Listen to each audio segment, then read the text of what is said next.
आचार्य जी, कई लोग बोलते हैं कि शिव जी परम ब्रह्म है और कई लोग बोलते हैं कि विष्णु परम ब्रह्म है। लेकिन जब हम वेदों को पढ़ते हैं तो उसमें विश्वकर्मा जी तो एक्चुअल में वास्तविकता क्या है वो क्लियर करिए। प्रश्न आपका ठीक है कि ये पुराणों के अनुसार आपने कहा ना कि शिव पुराण में कहा गया है, विष्णु पुराण में कहा है, किंतु वेदों में जो व्याख्यान है उसमें परम विराट स्वरूप भगवान विश्वकर्मा को परम तत्व, पर ब्रह्म और उन्हें ही आदि ब्रह्म कहा गया है।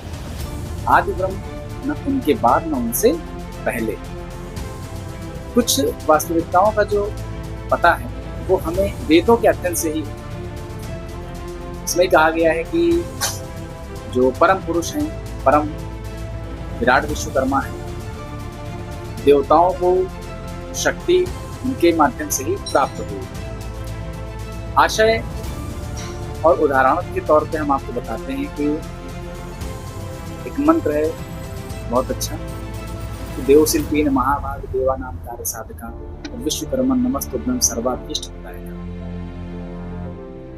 अर्थ कि इस अर्थ से पूर्व हम एक चीज और बताते हैं कि विश्वकर्मा भगवान जो है उनके कई स्वरूप हुए हैं और जो भगवान शिव हैं वो उस परम शक्ति विराट स्वरूप का ही ध्यान करते हैं। जो विष्णु है वो भी उन्हीं परम स्वरूप विराट विश्वकर्मा जी का ही ध्यान करते हैं। वही उनकी ऊर्जा और शक्ति का माध्यम है। अब जो हमने ये मंत्र आपको बोला कि देवशिल्पीन महाभाग देवानाम कार्य साधका और विश्वकर्मा नमस्तुभ्यं सर्वाभीष्ट प्रदायका, अर्थात हे देवताओं के शिल्पकार महामहिम विश्वकर्मा भगवान, आप देवताओं के कार्य को सिद्ध करके हमारी कामनाओं को पूर्ण करते हैं।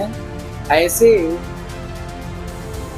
भगवान विश्वकर्मा को हम प्रणाम करते हैं। जैसे उदाहरण के तौर पर हम एक छोटी सी कथा आपको बताते हैं कि जब पांडवों को 12 वर्ष का वनवास और 1 वर्ष का अज्ञातवास हुआ तो अपने राजपाट को त्याग कर वो दूसरे राज्य में वेश बदल कर रहते थे और अपने अस्त्र शस्त्रों को उन्होंने तो विशाल वट वृक्ष में छुपा दिया। पश्चात वो योग, तप, ध्यान और नाना प्रकार के कर्म अपने अन्य स्वरूपों में रहकर वेश बदल कर करते थे। उसी समय पर एक वृत्तांत है कि हनुमान जी ने भीम की परीक्षा ली। भीम की परीक्षा स्वरूप जब भीम के बल का उन्होंने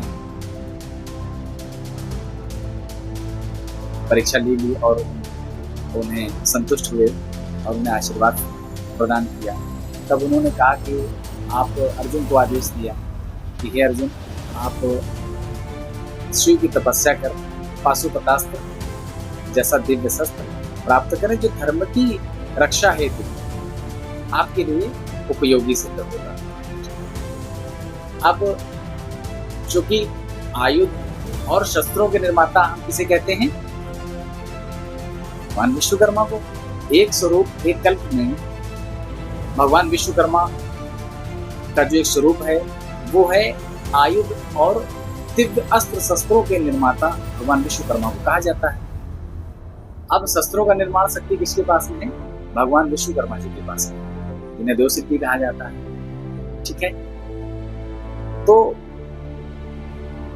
उन्होंने पाशुपतास्त्र जैसा दिव्य शस्त्र निर्मित किया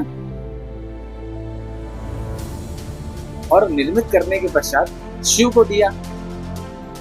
शिव से अर्जुन को प्राप्त हुआ।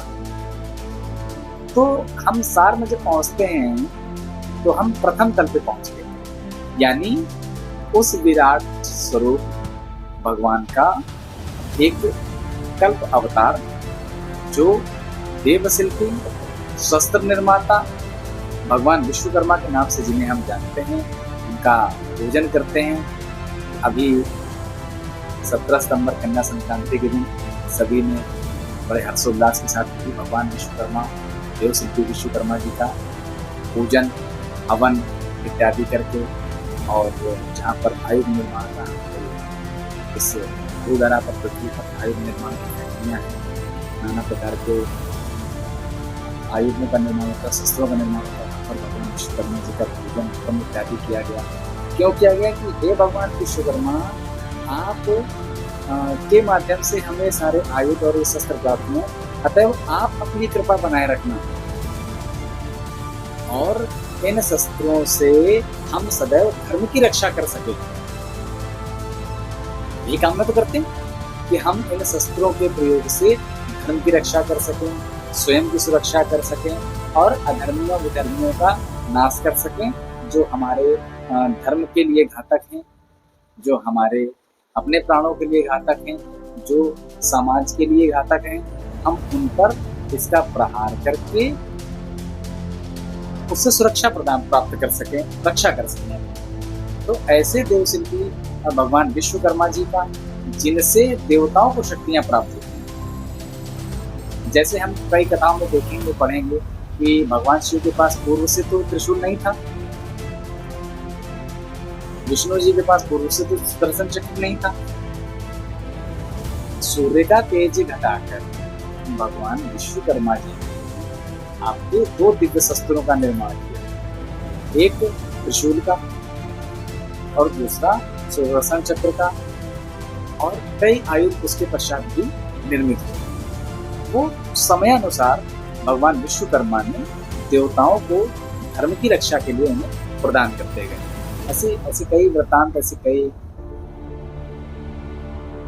आपको सुनने को मिलेंगे कि भगवान शिव ने या भगवान विश्वकर्मा ने या भगवान विष्णु ने ऐसे इस दिव्य शस्त्र का उपयोग किया और इस असुर का संहार किया, धर्म को बचाया।